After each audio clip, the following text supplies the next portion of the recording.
नमस्कार मित्रांनो, YCMU नाशिक, यशवंतराव चव्हाण महाराष्ट्र मुक्त विद्यापीठ नाशिक. समर 2025 एक्झामिनेशन जी की 27 मे 2025 पासून सुरू होणार आहे. तर समर 2025 एक्झामिनेशनचं विविध कोर्सेसचे एक्झाम टाइम टेबल अवेलेबल होण्यास सुरुवात झालेली आहे. अगोदर आपण BAचं टाइम टेबल बघितलेलं आहे. ठीक आहे. आजच्या या व्हिडिओमध्ये आपण MA एज्युकेशन, त्याला आपण MA शिक्षणशास्त्र पदव्युत्तर पदवी म्हणतो. MA शिक्षणशास्त्र पदव्युत्तर पदवी, MA एज्युकेशन प्रोग्राम कोड आहे M83. NEP 2020 पॅटर्न आहे. 70 मार्काची लेखी परीक्षा, 30 मार्काचं इंटरनल असणार आहे. इंटरनल प्रॅक्टिकल किंवा होम असाइनमेंट असणार आहे. ठीक आहे. तर समर 2025 एक्झामिनेशनचं टाइम टेबल आपण MA एज्युकेशनचं पाहणार आहोत. हे टाइम टेबल दिनांक 11 एप्रिल 2025 रोजी तयार झालेलं आहे. आज दिनांक आहे 16 एप्रिल 2025. तर आजच जरी 11 तारखेला तयार झालेला असेल, इथे दिसते तुम्हाला वर ही तयार झालेली डेट 11 एप्रिल, तरी पण आजच ycmu.digituniversity.ac या ऑफिशियल वेबसाईटवर 16 एप्रिल 2025 रोजी अपलोड करण्यात आलेला आहे. ठीक आहे. तर आपण टाइम टेबल पाहणार आहोत. आता ह्याच्यामध्ये 4ही सेमिस्टरचं टाइम टेबल ह्याच्यामध्ये दिलेलं आहे. First semester, second semester, third semester, fourth semester. First semester जे असणार आहे ते पुनर्परीक्षार्थी अर्ज भरलेल्या विद्यार्थ्यांची परीक्षा असणार आहे. ठीक आहे. म्हणजे फर्स्ट सेमिस्टरला जे कोणी विद्यार्थी फेल झालेले असतील व ज्यांनी समर 2025 एक्झामिनेशनला बसण्याकरता पुनर्परीक्षार्थी repeater examination form, online application form भरलेला असेल, तर अशाच लोकांची सेमिस्टर फर्स्टची एक्झामिनेशन होणार आहे. रिपीटर विद्यार्थ्याची, पुनर्परीक्षार्थी विद्यार्थ्याची, फेल झालेल्या विद्यार्थ्याची, ऑनलाईन ॲप्लिकेशन फॉर्म भरलेल्या विद्यार्थ्यांची. ठीक आहे.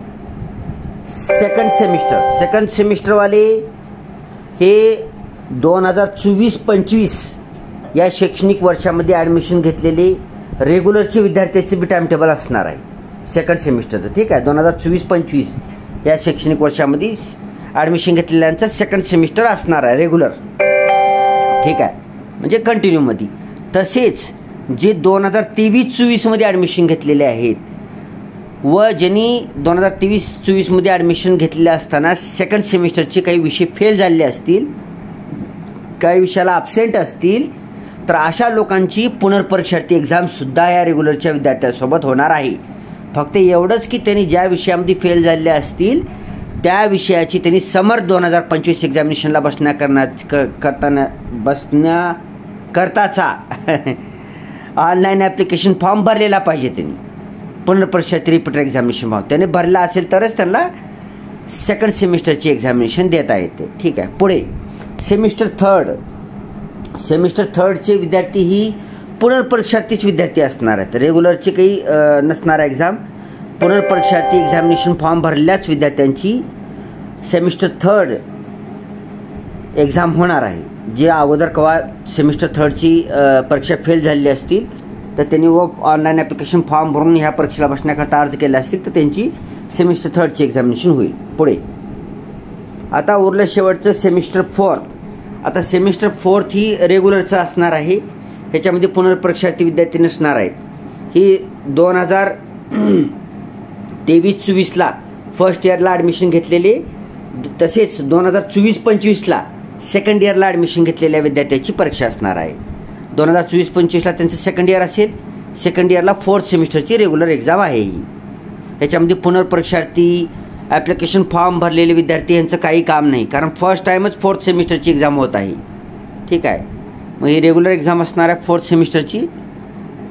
ह्याचे किती पेपर आहेत? 1, 2, 3, 4 पेपर आहेत. 4 ते 5 पेपर असतील बहुतेक. हां. तर ही ऑटोमॅटिक रेग्युलर एक्झाम होणार आहे फोर्थ सेमिस्टरची. ठीक आहे. अशी 4 सेमिस्टरची एक्झाम असणार आहे. आपण पटापट पेपरची नाव वाचूया. प्रोग्राम कोड सगळ्याला माहीत आहे M83. ती वाचायची गरज नाही. ठीक आहे. सेमिस्टर फर्स्ट एक्झाम चालू होणार आहे 27 मे 2025 रोजी. कोर्स कोड असणार आहे EDU 505 प्रगत शैक्षणिक तत्वज्ञान, सकाळी 10:30 ते 1 वाजेपर्यंत. 28 मे 2025 रोजी सकाळी 10:30 ते 1 वाजेपर्यंत EDU 506 शिक्षणाचे प्रगत मानसशास्त्र. 29/5/2025 रोजी सकाळी 10:30 ते 1 वाजेपर्यंत EDU 507 मूल्यमापन मूल्य निर्धारण नवीन दृष्टिकोन असणार आहे. 30 मे 2025 रोजी सकाळी 10:30 ते 1 वाजेपर्यंत EDU 509 शैक्षणिक नियोजन किंवा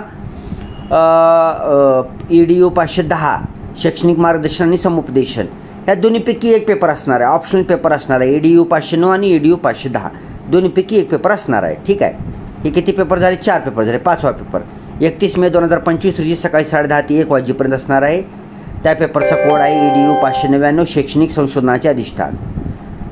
6वा पेपर असणार आहे 1 जून 2025 रोजी सकाळी 10:30 ते 11:15 वाजेपर्यंत. छोटा पेपर आहे, ध्यानात ठेवायचं आहे. EDU 508 शिक्षणशास्त्र मूलभूत हा असणार आहे पेपरचं नाव. सेमिस्टर सेकंडची एक्झामिनेशन चालू होईल 2 जून 2025 पासून दुपारी 2:30 ते 5 वाजेपर्यंत EDU 543 प्रगत शैक्षणिक समाजशास्त्र. 3 जून 2025 रोजी दुपारी 2:30 ते 5 वाजेपर्यंत EDU 544 अध्ययनकर्त्याचे मानसशास्त्र. 4 जून 2025 रोजी दुपारी 2:30 ते 5 वाजेपर्यंत EDU 545 समावेशित शिक्षण. 5 जून 2025 रोजी दुपारी 2:30 ते 5 EDU 546 ग्रंथालय आणि ग्रंथालय. 6 जून 2025 रोजी ऑप्शनल पेपर असणार आहे 2:30 ते 5 वाजेपर्यंत EDU 547 शैक्षणिक व्यवस्थापन प्रशासन व नेतृत्व किंवा EDU 548 विशेष समस्याग्रस्त विद्यार्थ्यांना मार्गदर्शन.